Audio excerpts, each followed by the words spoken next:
My YouTube family, नए साल की ढेरों शुभकामनाएं, हैप्पी न्यू ईयर। और आज सुबह ही मैं 3:15 बजे घर आई हूँ। 12 बजे रात को गेटवे ऑफ इंडिया में न्यू ईयर सेलिब्रेट करके इसका वेलकम करके आज है 1 जनवरी। अभी तो मैं नए साल की शुरुआत करूंगी मंदिर में पूजा पाठ करके, जो हर किसी इंसान को करना चाहिए। अगर मंदिर ना जा सके तो घर पे पूजा पाठ करना चाहिए। स्पेशली मैं ये बोल रही जो बहुत कम पूजा पाठ करती है, तो मुझे टाइम नहीं मिलता, इसलिए मैं बहुत कम पूजा पाठ करती हूँ। लेकिन बड़ी बात यह है कि मैं सुबह को लगभग 4 बजे मुझे नींद आई और मैं सुबह 8 बजे उठ गई, सिर्फ 4 घंटे। और हरासमेंट कितना कितना मैं पैदल चली हूँ, वो कल के ब्लॉग में आप देख सकते हैं। तो अभी मैं जाऊंगी मंदिर, बच्चों को घर पे छोड़ के जाऊंगी क्योंकि लोग थक गए हैं। सुबह सुबह उनको नहलाना भी सही बात नहीं है। मैं नॉर्मली मंदिर जाती हूँ साड़ी सूट पहन करके, लेकिन आज इतना थक गई हूँ ना कि मुझे ना साड़ी पहनने का मन किया ना ही सूट, क्योंकि सूट पहनने के लिए उसको प्रेस करना पड़ता है। इसीलिए मैं घर में जो कपड़े पहनते हैं ना उसी को पहन ली, ताकि घर आकर के कपड़ा चेंज करने का टेंशन ना रहे।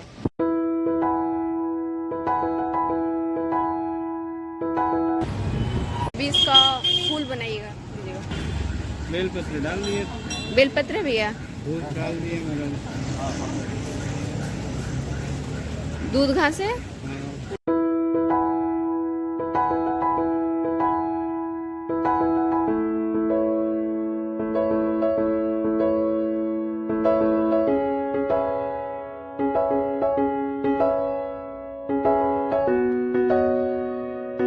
आदि मेरे साथ नहीं था, इसलिए पूजा का मैं ब्लॉगिंग नहीं की, क्योंकि पूजा मन लगा के करते ना, ध्यान ब्लॉग में नहीं होना चाहिए, भगवान जी में होना चाहिए। तो नए साल की शुरुआत मंदिर में पूजा करके हो गई, या घर से पूजा करके निकले थे क्योंकि घर में भी पूजा करना था।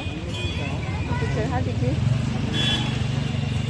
मैं तो मिडनाइट को ही ट्रेन में, एक बच्चा था बहुत भूखा था, गरीब भी बहुत था, तो मैं उसकी मम्मी को मदद करके आई। कुछ खाने का था जो भी मेरे पास वो भी दे दी, और जितना हो सका मैं मदद कर सकी वो मैं न्यू ईयर में कर दी हूँ।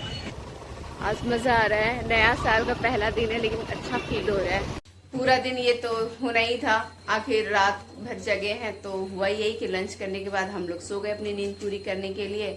और शाम को बच्चे उठाए कि नहीं नहीं आप लोग हमको लेके चलिए न्यू ईयर में घुमाने के लिए।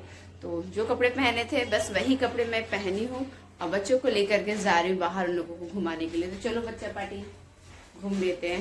टाइम बहुत कम था, लगभग 7:15 बजे घर से हम लोग निकले थे, और कहाँ जा सकते थे, घर से बस 5 मिनट की दूरी में ये पार्क है जहाँ बहुत सारे झूले हैं, आप देख सकते हैं। तो यहीं पे मैं आ गई बच्चों को लेकर के, ताकि बच्चे खुश रहे और ये ना बोले कि न्यू ईयर में हम लोग घर पे रहें। लाडो भैया के साथ बैठो। अरे बहन के साथ नहीं बैठोगे लाडो?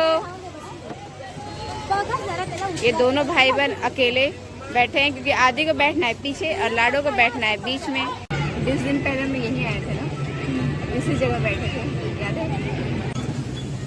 रुको रुको लाडो, रुको रुको रुको।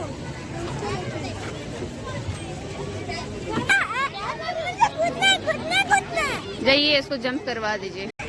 हम लोगों ने कहीं हिलने का मन ही नहीं कर रहे, इतने थकावट में महसूस हो रहा है ना, मन कर बस बैठे रहे और बच्चे मस्ती करते रहे। और ये पार्क में उतनी भीड़ नहीं है, देखिए पूरी खाली है, तो बच्चे गुम नहीं हो सकते। बच्चों के चेहरे की हंसी देख करके जो सुकून मिलता है एक माँ को, वो तो आप लोग समझ ही सकते हैं। मेरा बचपन तो बिल्कुल अच्छा नहीं रहा, बचपन क्या, बचपन से लेकर के जवानी तक का कोई भी समय मैं नहीं कहूँगी कि मेरा अच्छा बीता है। कुछ भी अच्छी यादें तो मेरे पास नहीं है, लेकिन हाँ बुरी यादें भरी पड़ी है। कभी किसी दिन मैं अच्छे से शेयर करूँगी, इतने जल्दी तो शेयर नहीं करूँगी, क्योंकि मैं चाहती हूँ कि जब भी मैं अपना लाइफ आप लोग के साथ शेयर करूँ तो मेरे पास अच्छे खासे ऑडियंस हो मेरी बात को सुनने के लिए, क्योंकि बहुत तकलीफ़ मैं झेली हूँ, बहुत ज़्यादा। पता नहीं भगवान ने हमारे साथ इतना गलत क्यों किया, इतना नहीं बल्कि बहुत गलत किया, या सिर्फ और सिर्फ गलत ही किया है। बहुत हो गया आराम, मौज मस्ती, जितनी भी छुट्टियां थे सब खत्म हो गई है। आज है 2 जनवरी और दोनों बच्चे के स्कूल भी खुल गए हैं। लेकिन अब क्या है ना कि कल से आदि का सिर्फ 3.5 घंटा का स्कूल होगा, क्योंकि एनुअल लोग का होगा फंक्शन, उसकी वजह से। तो मेरा तो पुराना रूटीन फिर से स्टार्ट हो गया है, अब से वही भागम भाग लाइफ।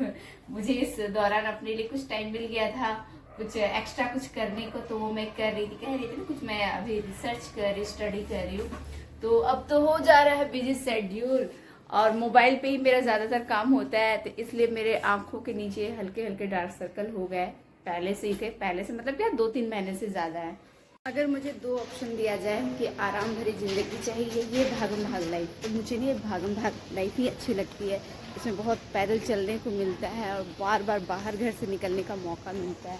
डैडो आ जाओ, तो ये लाइफ मुझे ज़्यादा अच्छी लगती है। मैं इतने दिन घर के अंदर घुसी हुई थी ना, तो मुझे हेडेक होने लगा था। मुझे सच में हेडेक हो जाता है अगर लंबे समय तक मैं घर के अंदर रहती हूँ तो। आदि के स्कूल में अभी तक छुट्टी नहीं हुआ है, जबकि 10 मिनट हो चुके हैं छुट्टी का टाइम हुए। पता नहीं क्यों आज इतना लेट हो रहा है, शायद एनुअल फंक्शन का तैयारी चल रहा होगा बच्चों का, इसलिए। और लाडो बेचारी ढूंढ रही है आदि को कि आदि कब आएगा और कब आदि के साथ खेलेंगे। जा लाडो, छोटे छोटे बच्चे उधर है ना, उनके साथ मस्ती करो। गप्पे मारने में लग गई और आदि देख रहा है मम्मी दूर में गप्पे मार रही है। बेचारा बहुत देर से खड़े था, चूटी काट रहा है, देखो लग रहा है मेरे हाथ में।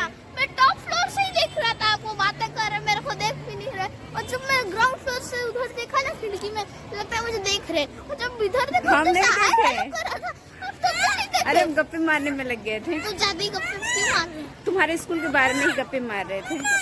अभी मैं गाजर बीट का जूस बनाने के लिए गाजर और बीट निकाली, तो मुझे ये संतरे दिखे। तो सुबह से 6 से 7 संतरे हो गए, मुझे जल्दी जल्दी खाने होंगे। मन भर के अभी खा ले रही हूँ और बाद में महंगा मिलेगा तो खा नहीं पाऊंगी, तो काम करती हूँ। गाजर बीट मैं बाहर निकाल के रखी हूँ, उसको मैं जूस बना के पी लेती हूँ। मेरा डिनर ये है, बीट, गाजर और एप्पल का जूस। और 6 तारीख को तो 6 नहीं, हाँ 7 तारीख को मैं जा रही हूँ शिरडी और 8 तारीख को आऊँगी। तो शिरडी और शनि सिंगला दोनों जगह जाऊँगी। कुछ लोग तो कमेंट कर रहे थे, कुछ इंस्टाग्राम पे कर रहे थे, कोई कमेंट बॉक्स में कह रहे थे कि आप शिरडी क्यों जा रही माथा टेकने के लिए। जिनको देवी देवता पे भरोसा नहीं वही लोग जाते हैं। तो मैं कहती हूँ मेरी आस्था है, इस पे लेकर के मैं कोई भी कमेंट बाजी मैं पसंद नहीं करूँगी। मैं किसी को कमेंट नहीं करती, उसकी अपनी पर्सनल चॉइस होती है। सेकेंड चीज़ है चाय को लेके था। हाँ, इस तरह के कमेंट आप बिल्कुल कर सकते हैं। मैं खुद हेल्थ की बातें करते रहो, मैं चाय पीते हुए खुद को दिखाऊंगी तो आपका हक बनता है कि आप मुझे पॉइंट आउट करके बोले भाई दीप्ति जी आपने चाय तो पी ही ली। तो इसमें आप बोल सकते हैं, बिल्कुल छूट है। अगर कुछ भी मैं गलत काम करती हूँ खाने पीने को लेकर के, अपने हेल्थ को लेकर के कुछ लापरवाही करती हूँ, तो आप मुझे कुछ भी बोल सकते हैं, मैं बुरा नहीं मानूंगी। तो ओकेजनली मैं चाय पीती क्योंकि हस्बैंड को बड़ा अच्छा लगता है, मैं उनको कंपनी देती हूँ। तो 2 साल से लगभग ना के बराबर उनको कंपनी दे रही हूँ। और 7 तारीख को मैं शिरडी जा रही हूँ और 8 तारीख को मैं जाऊँगी शनि सिंगला वहाँ पे। और 8 तारीख को मेरा रिटर्निंग हो जाएगा। तो जर्नी बाहर रहता है ना, तो खान पान में गड़बड़ हो ही जाता है। क्या खाऊंगी क्या नहीं मैं कह नहीं सकती क्योंकि दूसरा शहर रहता है। तो जब वहाँ से रिटर्न आएंगे यानी कि 9 जनवरी से फिर से मेरा 15 दिन के लिए सिर्फ कच्चा खाना स्टार्ट हो जाएगा। तो लास्ट मंथ में 9 दिन के लिए कच्चा खाना खाई थी, फिर एक टाइम अनाज कर दी। तो मेरा फिर से 9 जनवरी से 15 दिन के लिए कच्चा खाना स्टार्ट हो जाएगा। और मुझे इसमें कोई प्रॉब्लम नहीं होता है। लेकिन लॉन्ग टाइम डाइट फॉलो करना थोड़ा सा टफ हो जाता है क्योंकि बीच बीच में मन करता है कि अपने मन का, अपने पसंद का कुछ खा लें। तो ओकेजनली अपने पसंद का कुछ खा लेते हैं ना, तो खुशी जो होती है दोगुनी चौगुनी बढ़ जाती है। 15 दिन कच्चा खा लेंगे, फिर बॉडी को रिवर्स कर देंगे, कोई दिक्कत नहीं। जो हम खाते हैं उसी से हमारा शरीर बनता है, उसी से बीमारियां आती है। इस चीज में मुझे बिलीव है क्योंकि जब जब मैं डाइट फॉलो करती हूँ मैं ठीक हो जाती हूँ, जब भी मैं गड़बड़ करती हूँ तो कुछ ना कुछ प्रॉब्लम आता ही है। और सीटी स्कैन के रिपोर्ट में तो शो भी क्या है ना, सिस्टिक लंग फाइब्रोसिस। तो देखते हैं, अभी तक डॉक्टर से मिलना नहीं हुआ, तो मिलूंगी तब जब अच्छे से पैसे हो जाएंगे क्योंकि डॉक्टर को फीस देने हैं। डॉक्टर में भी मेडिसिन बोलेगी कि आपको खाना ही खाना है, थेरेपी तो लेना ही लेना है, और जो टेस्ट कराएंगे उसके भी पैसे आएंगे। तो अभी जो पैसे हैं आप लोग जानते हैं कि अभी 15 जनवरी से मेरा घर का रेनोवेशन का काम स्टार्ट होगा। तो हम लोग पूरी कोशिश करें कि जितना हो सके ज़्यादा से ज़्यादा काम कम बजट में हम लोग घर का करवा दें ताकि घर रहने लायक हो जाए। तो ये हस्बैंड का सपना है, तो इस वजह से थोड़ा सा अपने हेल्थ को मैं पीछे रख करके उनके सपने को आगे कर रही हूँ क्योंकि अभी मैनेज कर सकते हैं अपने जो हेल्थ को लेकर के। अभी तो मैं डाइट फॉलो कर रही हूँ ना, तो 6 महीने के बाद जो भी ट्रीटमेंट वगैरह है वो कर लेंगे। तब तक अपने आप को डाइट से ठीक करूंगी। और ओकेजनली अगर आपको मैं कुछ फालतू चीज़ खाते हुए दिखाई देती हूँ तो आप पॉइंट आउट कर सकते हैं, कोई दिक्कत नहीं है। लेकिन वो महीने में तो एक दिन चीटिंग चलता ही चलता है, उससे कोई दिक्कत नहीं होता है। तो मिलते हैं नेक्स्ट ब्लॉग में। आप लोग सब अपना ख्याल रखिएगा। Happy new year, bye bye.